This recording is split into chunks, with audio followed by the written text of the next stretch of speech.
오늘 5분 영상을 봤습니다마는 1998년도에 스티브 스필버그 감독과 톰 행크스 주연의 라이언 일병 구하기라는 명작이 이제 영화가 있습니다. 세계 2차 대전 때에 나란히 한 부모가 세 형제를 전쟁터에서 2차 세계대전 전쟁터에서 잃게 됩니다. 어머니가 그 소식을 듣고 마지막 네 번째 아들마저도 살리고 싶은 마음에서 간절한 소망을 담아서 군에다가 전달하게 됩니다. 그때 노르만디 상륙작전 때 부상을 입은 라이언 일병을 구하기 위해서 8명의 군인이 그 마지막 아들 라이언 일병을 구하기 위해서 명령을 받들고 출동하게 되죠. 이 실화를 이렇게 대사한 영화인데요. 사실 그 시대에 이 한 명을 구하기 위해서 8명의 병사가 투입이 되는 것에 대해서 많은 큰 논란이 있었습니다. 또 다른 8명의 죽음이 있을 수 있기 때문에 그랬습니다. 위기에 처한 그런 한 명을 구출하기 위해서 다수가 이렇게 희생하는 것이 과연 옳은가 하는 이런 내용이 이제 그때도 많이 논란이 됐었죠. 그럼에도 불구하고 이 영화를 보게 되면 라이언 일병이 마지막에 자기가 목숨을 구출받고 자기를 구출한 그런 이제 그 대위 이를 이제 무덤 앞에서 자기가 구출된 그런 이제 역사를 회상하면서 마지막에 이제 영화가 마무리가 됩니다. 위기의 순간마다 이 영화를 보게 되면 아주 명작인데요. 존 밀러 대위, 톰 행크스가 이제 이 라이언 일병 한 명을 구하기 위해서 8명이 많은 불만이 있었습니다. 분노하고 갈등도 있게 됨에도 불구하고 잘 추스려서 우리의 명령의 본질과 의미는 한 생명을, 고귀한 생명을 구하는 것이다 라고 이렇게 하면서 이 영화가 이제 이끌어가는 그런 존 밀러 대위, 톰 행크스의 그런 연기가 아주 이렇게 명작이라고 할 수가 있습니다.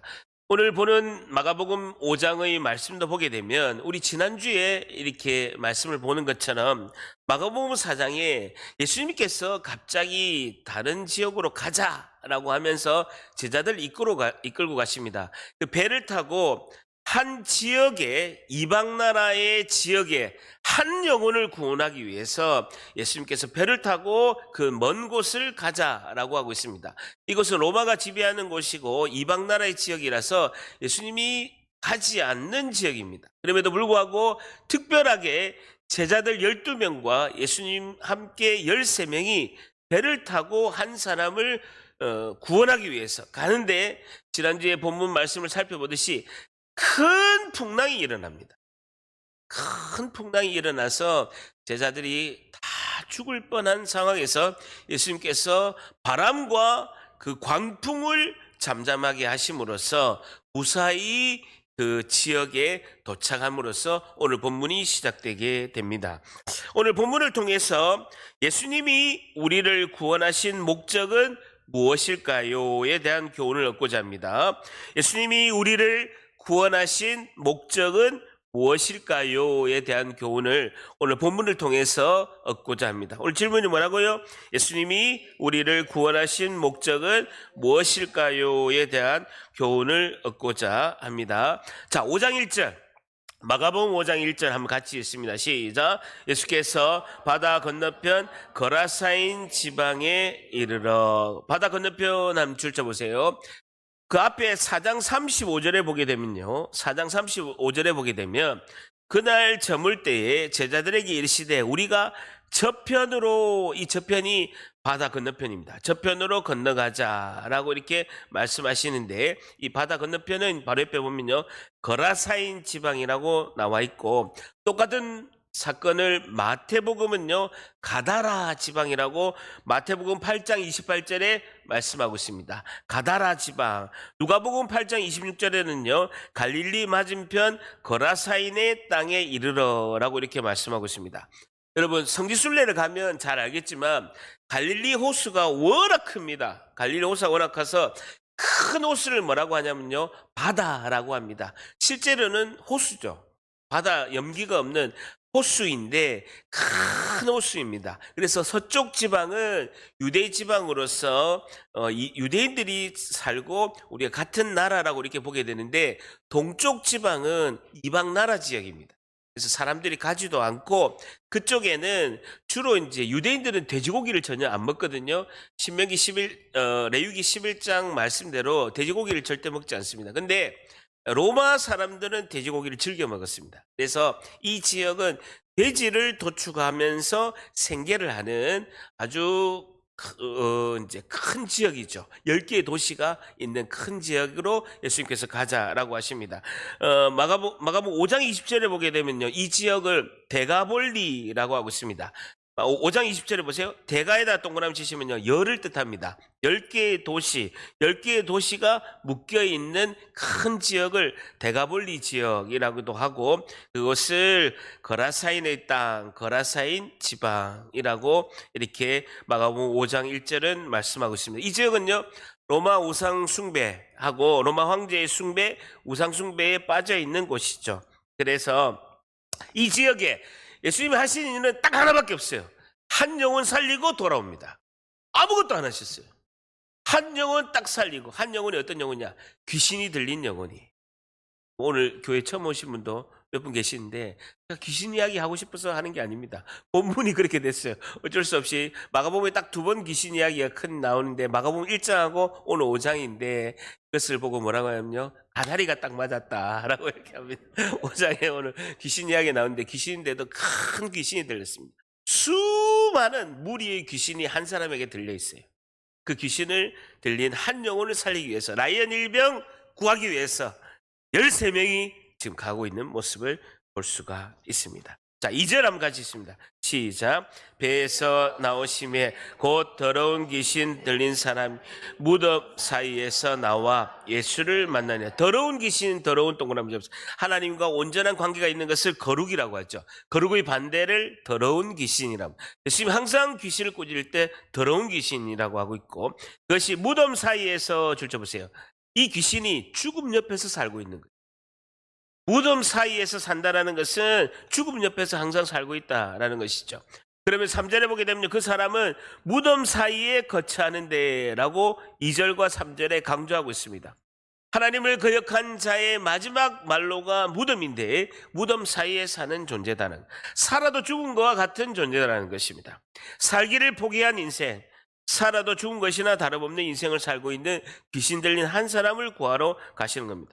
근데 3장 하반절에 보게 되면요, 3절 하반절에 보게 되면 이제는 아무도 그를 쇠사슬로도 맬 수가 없게 되었다라는 것입니다. 사단의 초자연적인 힘이 이 사람에게 있어서 괴력을 발휘한다는 것이죠. 정상적이지 않는 사람입니다. 이런 사람은 뭐라고 합니까? 광인이라고 하죠. 밑을 광자를 써서 광인이라고 합니다. 자, 보세요. 마가복음 4장 37절에는요, 큰 광풍이 일어났다라고 말씀하고 있습니다. 그리고 마가복음 5장 1절에서 2절은요, 3절까지는요, 광인을 만나게 됩니다. 마가복음 4장에는 지난주에는요, 큰 광풍이 불렀고, 이번에는요, 광인을 만나게 됩니다.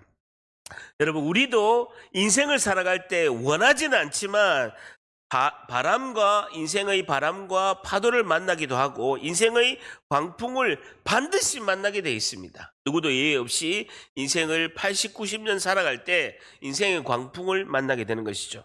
인생의 광풍은요, 누구나 경험하는 보편적인 경험이라는 것이죠. 누구도 피해갈 수 없는 것이 인생의 바람과 파도와 광풍이라는 거예요.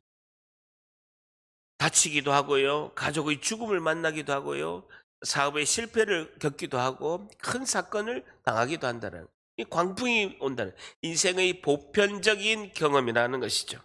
마찬가지로 우리 인생을 살아갈 때 극단적인 사람, 광인을 만나는 것도 특별하지 않고 매우 보편적이라는 것입니다. 요즘에 현대를 살아갈 때 많은 광인의 모습을 우리가 많이 볼 수가 있습니다. 의사들이 이렇게 말하고 있습니다. 오늘 이 시대를 살아가는 현대인들 중에 정도의 차이가 일 뿐 정신병에서 자유하는 사람은 아무도 없다라고 이렇게 의사들은 진단하고 있습니다. 제가 이제 통계를 찾아보니까요, 성인의 4명 중에 1명은요 우울증이 있는 거예요. 지속적인 우울감, 흥분, 그리고 무기력증, 그리고 자살할 생각을 가지고 있는 우울증이 성인 4명 중에 1명이 지금 걸려 있다는.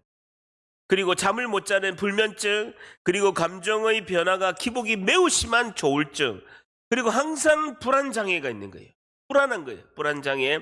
그리고 가슴 통증을 느끼고 가슴이 답답하고 어지럽고 호흡곤란이 오는 공황장애를 성인 4명 중에 1명은 지금 겪고 있다는 것이죠. 근데 정도의 차이가 있을 뿐, 그리고 병원은 가지 않으나 경미하지만 이런 증상을 가지고 있는 사람이 너무나 많다는 것이죠. 그리고 10명 중에 3명은요, 중독 증상이 있습니다. 게임 중독, 핸드폰 중독, 알코올 중독, 담배 중독, 약물 중독이 10명에 3명은 현재 앓고 있다는 것이죠. 현대인들은 지금 독특한 정신질환을 앓고 있다는 것입니다.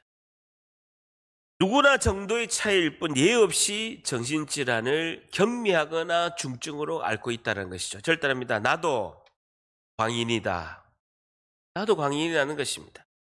마가복음 5장에 이런 광인의 모습이 우리 모두의 자화상이라고 볼 수가 있는 것이죠. 4절 보게 됩니다. 이는 여러 번 고랑과 쇠사슬에 메었는데 얼마나 힘이 센지 쇠사슬을 다 끌어버리는 거예요. 고랑을 딱 채워놨는데도 깨뜨렸습니다. 줄자 보세요. 이것은 비벼서 부수어버렸다라는 것입니다. 비벼서 부수어버렸다라는 것이죠. 고랑과 쇠사슬을 메었다라는 것은 뭡니까? 결박이 되어서 자유 없이 꽁꽁 묶인 채로 숨막히는 인생을 이 광인은 살고 있었다라는 것이죠. 사단의 힘, 광기적인 그 강력한 힘이 지배를 하고 있는 것을 볼 수가 있죠. 그래서 엄청난 다수의 악령이 이 한 사람을 지배하고 있었던 것입니다. 5절 한번 같이 있습니다. 시작. 밤낮 무덤 사이에서나 늘 소리를 지르며 돌로 자기의 몸을 해치고 있던, 밤낮 무덤에서나, 줄자 보세요. 밤낮 시간, 무덤에서나 장소에 제한 없이 산에서나 늘 소리를 지르고 돌로 자기의 몸을 해치고 있었다라고 이야기했습니다. 자해하고 스스로를 파괴하는 것을 볼 수가 있죠. 자신을 학대하는 모습을 볼 수가 있습니다. 스스로 생명을 단축하고 오늘만을 살기 위해서 자기의 파괴적인 모습을 하는 현대인의 모습을 볼 수가 있죠. 여러분, 중독이 돼도 나쁜 걸 다 알아요. 그럼에도 불구하고 나의 혼의 영역을 파괴하고 구원의 역사를 이룬 그 영을, 내 영을 숨통을 쪼는 모습을 볼 수가 있습니다. 여러분, 이런 질문을 우리가 할 수가 있습니다. 목사님, 내가 예수님을 믿고 교회를 다니고 이렇게 다 모여서 예배를 드리는데 어떻게 악한 영이 나를 공격할 수 있습니까? 라고 질문을 이렇게 하죠. 질문 굉장히 제가 이 질문을 많이 받았습니다. 내가 구원을 받아서 예수님을 믿어서 하나님의 백성이 되었는데 어떻게 나 같은 천국 백성에게 악한 영이 이렇게 공격할 수가 있습니까? 라고 되게 질문을 많은 성도분들이 했습니다. 여러분들 궁금해요? 궁금하죠. 예수를 믿었는데 어떻게 악한 영이, 내 안에 성령이 계시고 예수님을 구주로 영접해서 성령이 내 안에서 역사하시고 내가 살았다라는 것이죠. 죄와 사망이 지배한 그 영이 이식이 되어서 그것을 빼버리고 새로운 생명의 영, 성령의 영이 내 안에 오셔서 우리가 살았다 하는데 어떻게 악한 영이 나에게 공격할 수 있느냐라는 것이죠. 여러분 잘 보세요. 구약의 역사를 잘 보세요. 이스라엘 백성이 6월절 날 430년 동안 종노릇 하다가 6월절 날 출애굽했습니다. 그걸 뭐라고 합니까? 구원을 받았다라고 하고 있죠. 그래서 단체로 200만 명이 홍해를 건너는 것을 뭐라고 합니까? 세례를 받았다라고 하고 있습니다. 6월절 날 애굽에서 출애굽하면서 구원을 받았고 단체로 홍해를 건너면서 사도 바울은 세례를 받았다라고 하고 있습니다. 광야 생활을 하고 하나님이 약속의 땅, 가나안 땅으로 들어가게 됩니다. 가나안 땅이 텅텅 비어 있습니까? 아니면 처음부터 가나안 땅에 살고 있는 사람들이 원주민이 있었습니까? 있었죠. 그래서 여호수아가 사령관이 되어서 그 약속의 땅임에도 불구하고 하나님이 예비하신 그 약속의 땅 가나안 땅임에도 불구하고 원래 처음부터 내가 주인이다, 옛날부터 내가 주인이다 하고 살고 있던 그 사람들이 터를 잡고 있기 때문에 여호수아 사령관을 앞세워서 같이 전쟁을 하는 거예요. 북쪽과 남쪽과 중앙부를 전쟁을 하는 것이 마찬가지입니다. 우리가 영이 죽었고 사망과 죽었던 우리가 예수님을 믿음으로써 영이 이식을 해서 간이 죽은 간을 떼내고 새로운 간을 이식하듯이 우리 영이 살았다 하지만 여전히 내가 예수님 믿기 전에 우상을 섬기고 제사를 드리고 죄를 짓고 악습 가운데 있을 때 옛날부터 처음부터 터잡은 주인이 있는 거예요. 그래서 여호수아, 신약에서는 여호수아가 뭡니까? 예수님이 사령관 되셔서 날마다 영적 전쟁을 해야 되는 거예요. 몰아내야 되는 거예요. 원래 내가 주인이라고 그 약속의 땅, 내 마음에 주인처럼 자리 잡고 있는 거예요. 몰아내야 되는 거예요. 아니, 목사님, 언제까지 해야 됩니까? 평생 해야 돼, 평생. 평생 안 할 수 있는 방법이 있어요. 죄를 절대로 짓지 않으면 돼. 화를 한 번도 안 내면 돼요. 그리고 욕을 한 번도 안 하면 돼요. 분노를 안 내면 돼요. 거룩한 성화의 삶을 예수님하고 똑같이 살면 절대로 안 해도 됩니다. 우리가 인생의 삶을 살다 보면 가족을 보면 분내고 화낼 수밖에 없잖아요. 그러니까 날마다 회개해야 되는 거예요. 이길 수 있는 방법은 말씀과 기도, 그리고 우리가 믿고 의지하는 예수 그리스도의 이름에 권능의 능력이 있는 줄 믿습니다. 예수 그리스도의 이름의 권능의 능력을 선포하는 거예요. 선포하는 거예요. 그리고 말씀과 기도로 영이 충만해지면요, 혼에 있는 것은요 자연적으로 나갈 수밖에 없다는 거예요. 아시겠죠? 예수를 믿어도 영은 절대로 공격할 수 없습니다. 근데 혼의 영역은 내가 죄를 짓고 악한 악습을 하고 그리고 분내고 화내고 욕하고 또 주님이 원하지 않는 행동을 하면요, 창세기 22장에 대적의 성문이라고 나와 있습니다. 대적의 성문에 문이 활짝 열려서 합법적으로 들어오는 거예요. 합법적으로 들어오는 거예요. 죄를 지으면 합법적으로 우리가 경찰서에 가서 하는 것처럼 합법적으로 들은 거예요. 여러분, 요새 K 그 가수가 요즘 언론에 계속 나오잖아요. 아니, 음주운전을 해서 뺑소니를 하면 안 되지만 할 수 있는 거예요. 그러면 자기가 즉각 잘못하고 사고수습을 하고 자기가 그 죄값을 받으면, 아니, 음주운전 뺑소니는 대한민국이 좀 관대한 편이라서 불구속 기소를 할 수가 있는 거예요. 그럼에도 불구하고 거짓말하고 덮으려고 하고 계속 이렇게 하니까 자기 매니저, 사장 다 구속된 상황인 것이죠. 그러니까 죄를 지으면 안 되는데 지으면 즉각 회개하고 하나님께 용서를 구하고 그 대가를 지불하면 됩니다. 결단합니다. 대가를 지불해야 죄에서 자유롭다. 대가를 지불해야 돼요. 대가를 지불 안 하려고 하니까 더 큰 죄를 짓는 거예요. 더 큰 대가를 지불하게 돼요. 이게 뭡니까? 아시겠죠? 자, 그렇습니다. 그래서 예수님께서 이 한 영혼을 구출하러 갑니다. 예수님께서는 누가복음 19장 10절에 이렇게 말씀하고 있습니다. 인자가 온 것은 잃어버린 자를 찾아 구원하려 합니다. 라는 것이죠. 한 영혼이 너무나 소중하다는 것. 한 영혼이 예수님에게 너무나 소중하다는 것입니다. 우리 교회도 혹시나 뭐 그럴 경우가 없지만 이렇게 정신적으로 영적으로 힘든 분이 교회에 올 수가 있습니다. 그것을 우리가 예수님의 마음으로 귀하게 여기고 사탄의 세력을 쫓아내고 새로운 그런 은혜의 사람으로 하게끔 교회가 전심을 다해서 보살피고 또 정성을 다해서 돌봐야 되는 것입니다. 어쨌든 사랑으로 안고 우리가 존귀한 존재로 우리가 다 회복될 줄 믿습니다. 자, 6절 한번 같이 있습니다. 시작. 그가 멀리서 예수를 보고 달려와 절하며 출처 보세요. 이 신앙적인 경배가 아닙니다. 속임수예요. 귀신들은요, 예수님이 초월하신 초월자 전능하신 하나님을 다 알고 있습니다. 그래서 단지 굴복적인 복종의 행동을 할 뿐이지 신앙적인 경배를 하는 것이 아니다는 겁니다. 그러면서 큰 소리로 부르짖어 이르되, 줄자 보세요. 지극히 높으신 하나님의 아들 예수여. 정확하게 알고 있잖아요. 귀신이 귀신같이 정확하게 알고 있잖아요. 지극히 높으신 하나님의 아들 예수님. 정확하게 알고 있잖아요. 근데 예수님을 경배하고 섬기지를 않는다는 거예요, 귀신은. 나와 당신이, 줄자 보세요. 나와 당신이 무슨 상관이 있나이까? 줄자 보세요. 히브리적 관념 표현인데요. 나와 당신이 무슨 상관이 있습니까? 나를 버려두고 당신 일이나 신경 쓰세요 라는 뜻입니다.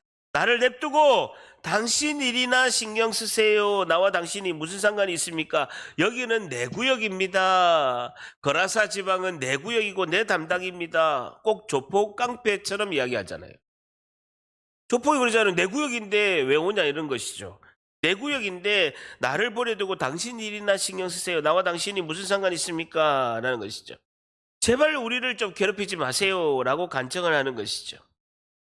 누가복음 8장 31절에는 동일한 본문을 무저갱으로 들어가라 하지 마시기를 강구한다는, 제발 오늘 나를 무저갱에 던지지 마세요 라고 예수님에게 간청했다고 누가복음 8장 31절에 동일한 본문에는 말씀하고 있습니다.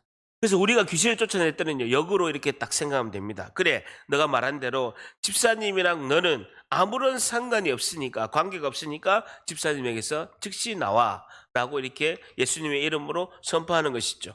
그리고 무저갱으로 들어가지 말기를 강구했다라고 하면 뭐라고 합니까? 너는 나오는 즉시 예수님의 십자가 발밑에 심판받고 무저갱으로 들어가라 라고 이렇게 선포하는 것이죠. 자, 8절에 같이 있습니다. 시작. 이는 예수께서 이미 그에게 이르기를 더러운 귀신아 그 사람에게서 나오라 하셨습니다.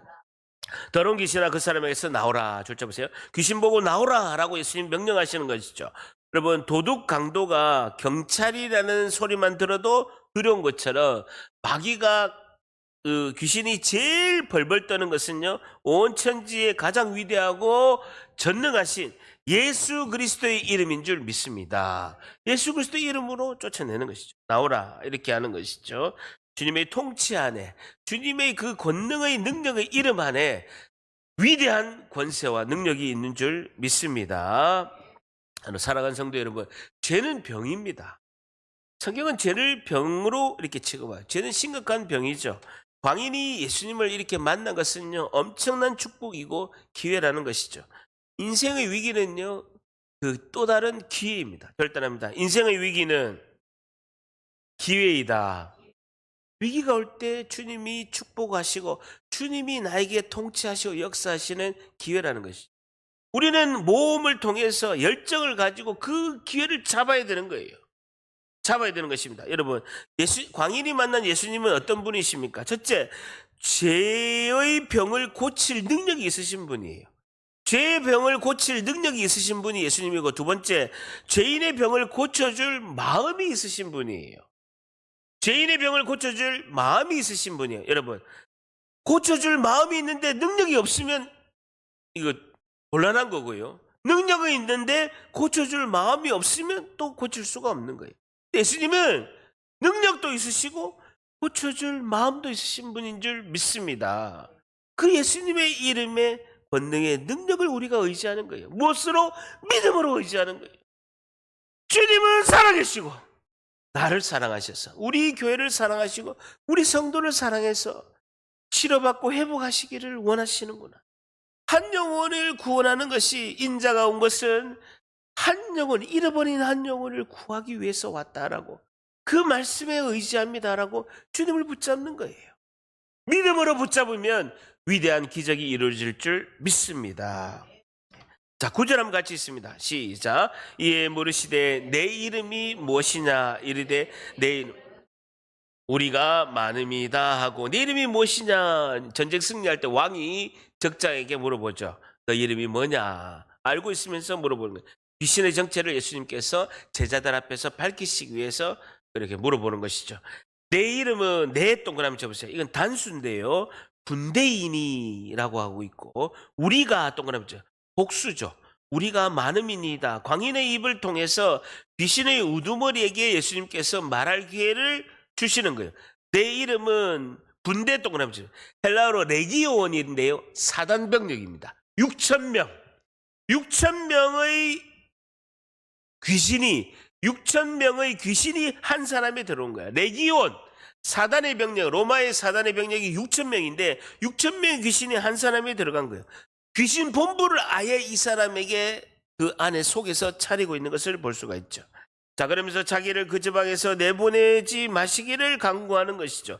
여러분 7절에 보세요. 큰 소리로 부르시죠. 지극히 높으신 하나님 아들 예수여, 나와 당신이 무슨 상관이 있습니까? 라고 원하건대 하나님 앞에 맹세하고 나를 괴롭히지 마옵소서 라고 하다가 이제는 그 지방에서 이제는 내보내지 마시기를 간구하는, 항복하는 모습을 볼 수가 있죠. 자, 그러면 11절에 마침 거기 돼지의 큰 떼가 삼겹떼서 먹고 있는지라. 왜냐하면 돼지를 치고 있는 지방이기 때문에 돼지가 큰 떼가 있습니다. 그러면서 귀신이 이렇게 이야기합니다. 이에 간구하여 이르되 우리를 제발 이 돼지에게 보내어 들어가게 하소서라는 것이죠. 여러분, 귀신이 왜 이렇게 간청할까요? 귀신의 소원은요, 단 하나입니다. 귀신은 영이기 때문에 자기 소원은 단 하나예요. 육신을 갖는 거예요. 그래서 사람 안에 들어가고 싶은 거예요. 제일 합법적으로 들어간 게 뭐냐면요, 제사 지낼 때, 귀신 앞에 절할 때 바로 합법적으로 들어갑니다. 직통으로 들어갑니다. 합법적으로 들어가요. 왜? 자기를 경배하면서 대적의 문이 열리고 합법적으로 들어가는 거죠. 귀신은요, 사람이 너무 부러운 거예요. 사람은 보세요, 결혼도 하고 자녀도 낳고 행복하게 지내고 희노애락을 즐기는, 나누는 거예요. 근데 귀신은 그런 거 없는 거예요. 결혼도 못하고 아무것도 못하는 거예요. 그러니까 사람 몸에 들어가서 그 사람이 누리고 있는 행복을 조금이라도 누리고 싶은 거예요. 그러면서 이 영혼을 파멸시키는 것이 귀신의 임무라는 것이죠. 사람을 너무나 부러워하는 거예요. 그러니까 사람이 없으니까 자기가 돼지떼의 육신이라도 들어가고 싶은 거예요. 돼지떼의 육신이라도 들어가려고 하는 것이죠. 자, 그런데 이렇게 어쨌든 내가 잘 모르고 아니면 알아서나 모르고 지내는 이런 죄를 통해서 들어왔을 때는요, 내가 철저한 회개와 기도를 해서 그걸 쫓아내야 되는 것이죠. 예수님의 이름으로 권능으로 쫓아내야 되는 것을 볼 수가 있습니다. 자, 그런데 예수님께서 13절에요, 아주 예외적으로 허락하신 데 줄쳐보세요. 예수님이 그 돼지떼에 들어가는 것을 허락하신 거예요. 귀신의 활동을 예수님께서 결정하시고 예수님의 권한으로 허락하신 거예요.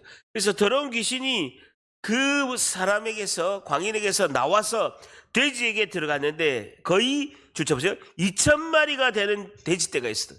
2,000마리가 되는 돼지떼를 들어가고 돼지가 견딜 수가 없어가지고, 이 귀신이 들어온 2,000마리의 돼지가 귀신이 들어오는 즉시 견딜 수가 없어서 줄쳐보세요, 비탈로 내리 달아서 급하게 바다로 들어가서 몰살을 당하게 됩니다. 여러분, 신기하죠?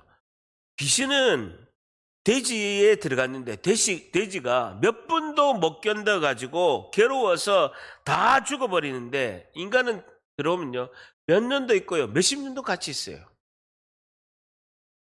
그럴듯합니다. 너무나 신기하다. 너무나 신기하잖아요. 아니, 귀신은요, 사람 몸에 들어가지고, 제가 귀신을 얼마나 매주 쫓아내잖아요. 여러분, 저는 정말 싫어요. 그런데 매주 쫓아내잖아요. 한 번은 제가 이렇게 똑같이 물어봤습니다. 언제 들어갔어? 5살 때. 40이 된 자매인데 5살 때 들어갔어요. 엄마가 신내림 받을 때 가가지고, 엄마가 무당되려고 신내림 받을 때 5살 된 딸을 들어갔는데 엄마가 신내림 못 받고 딸한테 들어간 거예요. 귀신 뭐라고 하냐니까, 내가 5살 때 들어갔다.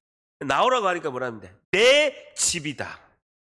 정정당당히 주장하는 거예요. 합법적으로 신내림할 때 들어갔고, 무당굿할 때 들어갔고, 5살 때 들어가서 35년 동안 내 집이다. 내 집인데 왜 나가냐는 거예요. 정정당당히 하는 거예요.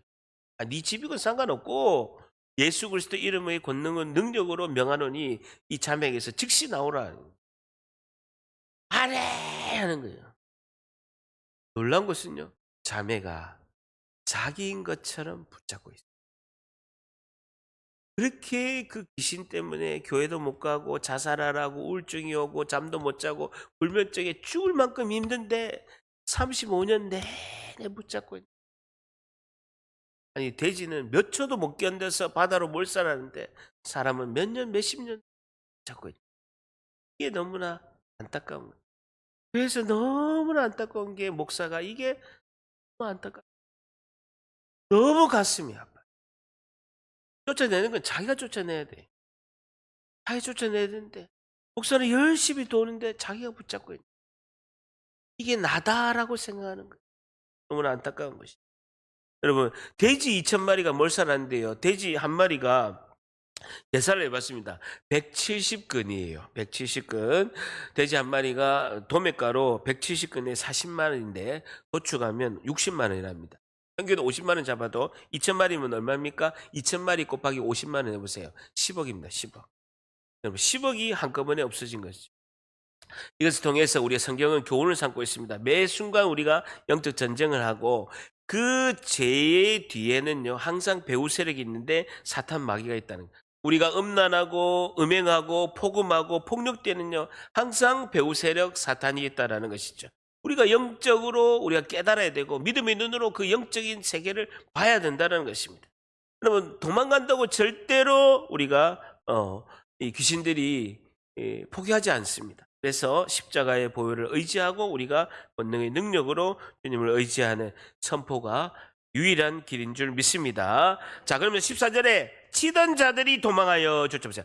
돼지를 치던 자들이 도망갔다라는 거예요. 그러면서 읍내와 여러 사람들한테 큰일 났다. 우리 돼지 2,000마리가 다 죽었다고 막 말하고요. 사람들이 어떻게 되는지요. 산에 다 와보니까 돼지가 다 죽어버린 거예요.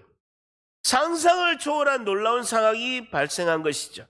그러면서 예수께 이르시되 그 귀신 들린 자 곧 군대 귀신 짚혔던 자가 줄자 보세요.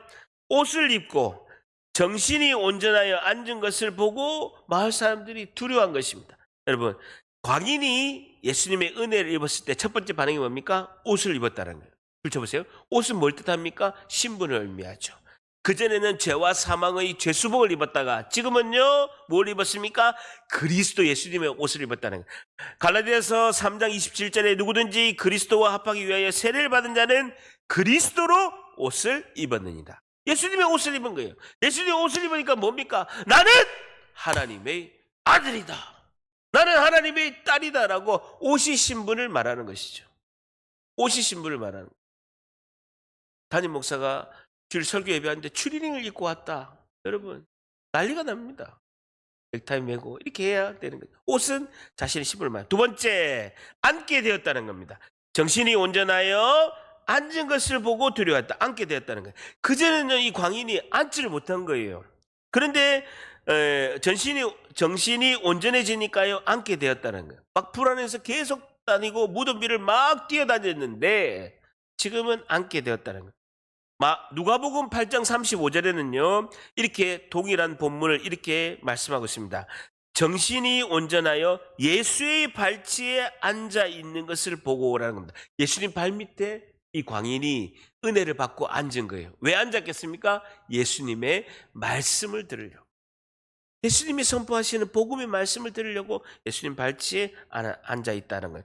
16절에 이에 귀신 들리는 자가 당한 것과 돼지의 일을 본 자들이 그들에게 알림해 17절 같이 있습니다. 시작. 그들이 예수께 그 지방에서 떠나시기를 강구.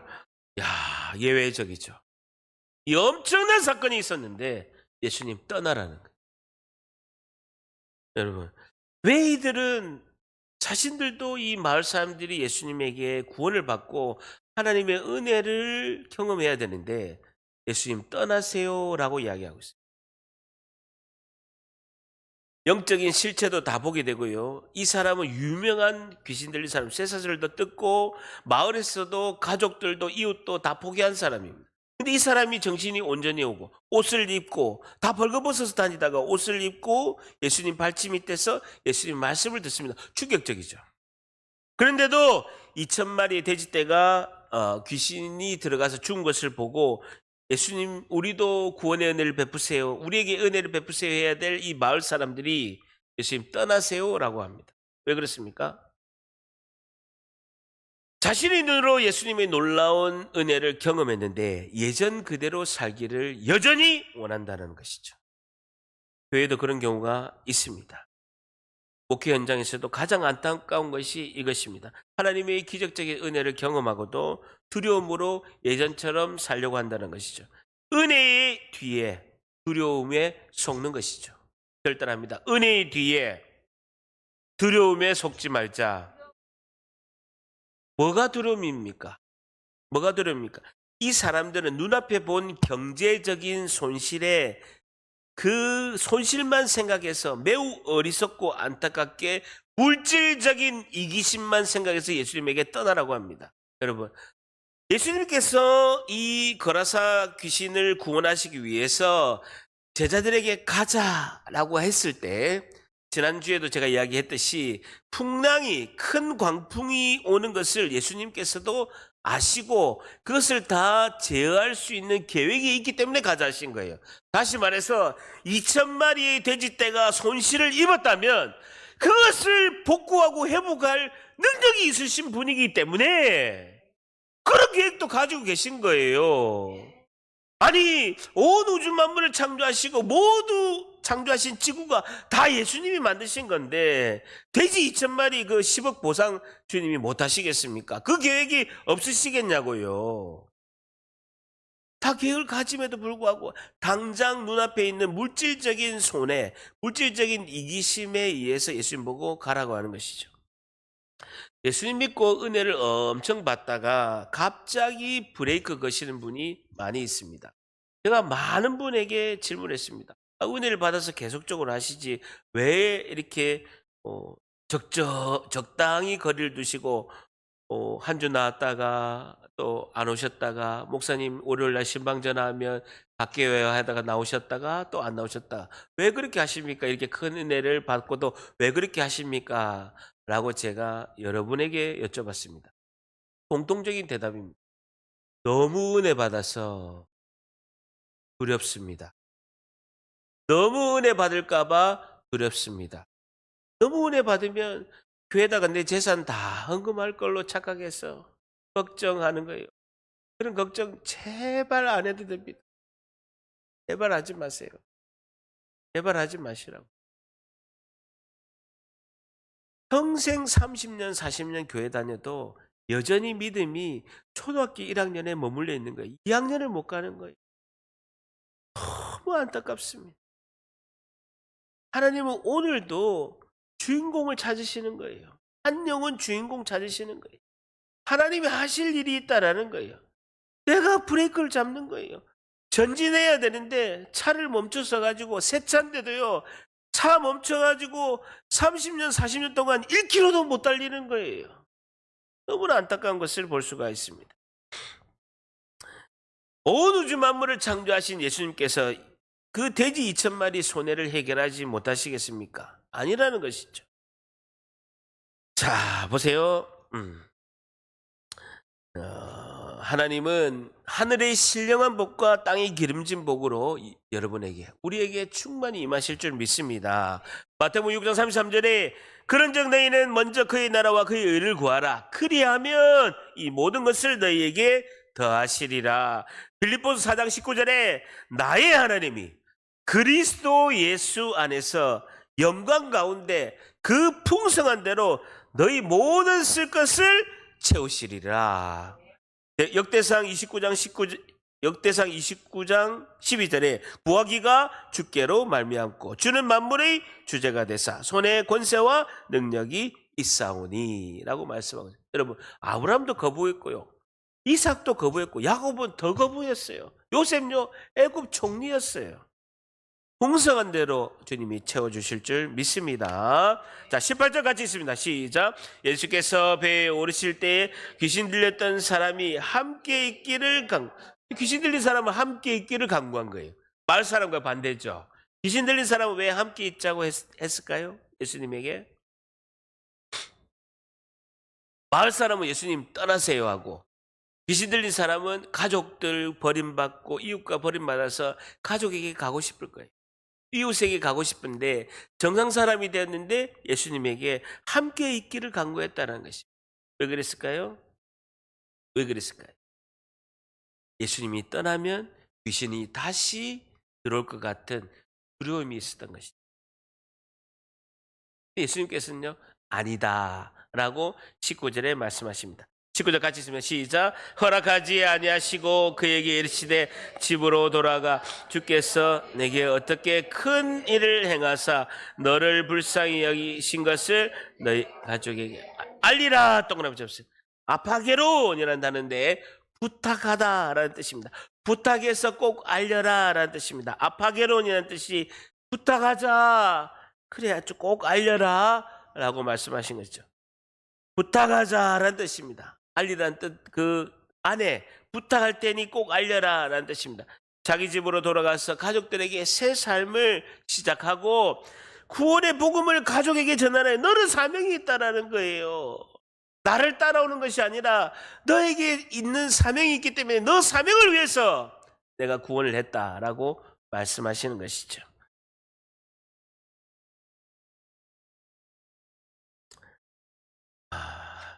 자, 5장 20절 마지막입니다. 5장 20절 시작. 그가 가서 예수께 자기 어떤 큰 일을 행하셨는지 데가볼리에 전파한 모든 사람. 여러분 보세요. 한 영혼이 예수님을 믿고 새 사람이 된 것이 가장 큰 일입니다. 하나님의 긍휼하시고 전적인 은혜입니다. 그리고 예수님께서 말씀하실 때 20절에 뭐라고 합니까? 그가 가서 19절에 허락하지 아니하시고 그에게 이르시되 집으로 돌아가 주께서 내게 어떻게 큰 일을 행하사 너를 불쌍히 여기신 것을 내 가족에 알리라라고 사명을 주십니다.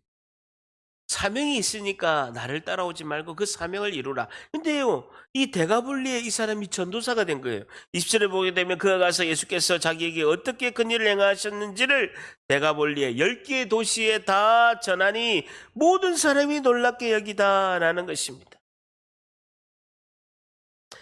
오늘 예수님이 우리를 구원하신 목적은 무엇일까요? 오늘 한 가지 교훈. 하나는요, 주님이 행하신 오늘 한 가지 교훈입니다. 주님이 행하신 구원의 큰일을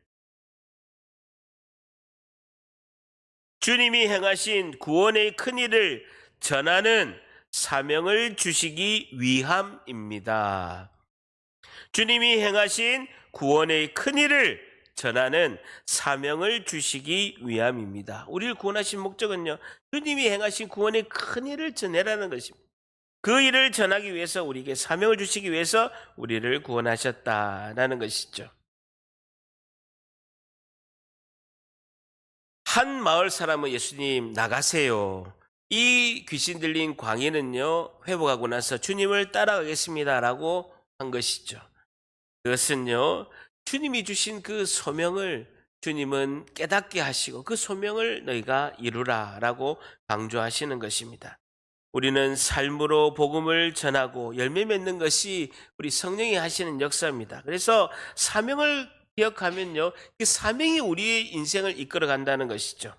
마태복음 28장에도 주님께서 이렇게 말씀하고 있습니다. 내가 너에게 분부한 모든 것을 가르쳐 지키게 하라.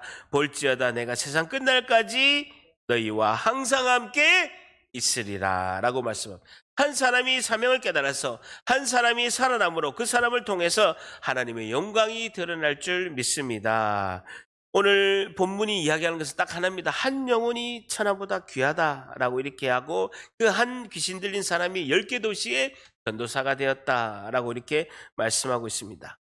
마지막 제가 간단히 간증하고 설교를 마무리하려고 합니다. 제가 만 7년 전에 우리 교회에 올 때 이제 여러 상황으로 우리가 교회에 이제 담임 목사님이 안 계셔서 추천해 달라는 부탁을 받고 우리 교회에 이렇게 처음 와봤습니다. 그래서 저는 포항에 올 생각이 전혀 없었죠. 그래서 좋은 분을 소개하려고 이제 교회를 방문했습니다. 그러면서 어떤 분이 좋을까 하고 5명이 이렇게 생각이 나더라고요. 그래서 이 5명의 목사님한테 내가 전화를 해서 추천해서 저하고 신뢰가 깊은 분들이니까 추천을 해서 가시라고 이렇게 해야 되겠다라고 이렇게 생각을 했습니다. 그런데요, 제가 이제 부목사 2년을 모교에서 마무리를 하고 규모가 꽤 큰 교회에서 청빙이 여러 군데에서 왔습니다. 다 부산이에요. 부산이 뭡니까? 저는 조폭이 아니지만 내 나와바리잖아요. 이 뭐 처갓집 식구만 해도 한 20명 되고 개척해도 일단 문만 열면 올 사람이 너무 많습니다. 우리 가족만 해도 20명이 넘고 일단 교회만 열었다면 한 50명은 채워지고 워낙 제가 인맥이 많기 때문에 제 동네지 않습니까? 그래 생각해서 아니 하나님 이건 아닙니다.